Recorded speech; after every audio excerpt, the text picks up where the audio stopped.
7 phrases psychopaths use to control conversations. These phrases show up in boardrooms, bedrooms, and even text messages. And if you don't recognize them, you're wide open for manipulation.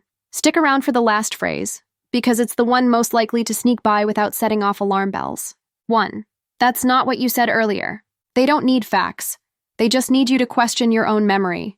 This phrase is their scalpel, slicing into your confidence. Even if you did say it differently, their tone makes it sound like a betrayal. You start backtracking, adjusting your words to match their version of reality. It's not about accuracy, it's about dominance. They force you to play defense, and suddenly, you're no longer arguing your point. You're just trying to keep the story straight. 2. Let's not make this a big deal. Translation: I'm going to make you feel dramatic for reacting like a normal human being. This phrase shrinks your emotions under a microscope. It's a way of minimizing damage they caused, without taking responsibility for any of it.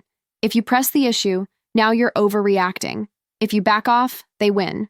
Either way, your emotional response is framed as the problem, not their behavior. 3. Everyone agrees with me. They'll never name names, just this phantom jury of people who apparently see things their way. This phrase hijacks social pressure. It's not just them disagreeing with you anymore. It's everyone. You feel isolated, like speaking up means going against the crowd. Even if you logically know it's a bluff, your brain goes into damage control mode, scrambling to conform. It's persuasion by imaginary popularity. 4. If you really knew me, you'd understand. This is the guilt trip wrapped in a riddle.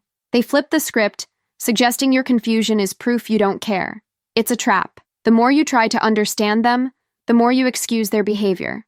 It's emotional sleight of hand. They've trained you to connect compassion with compliance. 5. You always twist my words. Here's where it gets dizzying. They plant the idea that you're the manipulator. It's projection at its finest.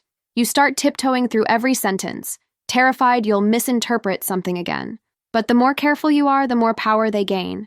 Now you're not just defending your feelings, you're defending your right to have them. 6.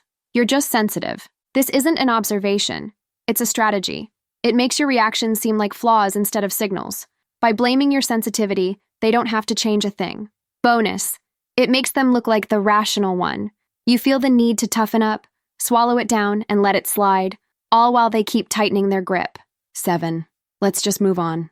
This is the silence button, the trapdoor out of accountability. When they say this, it's not about peace. It's about escape.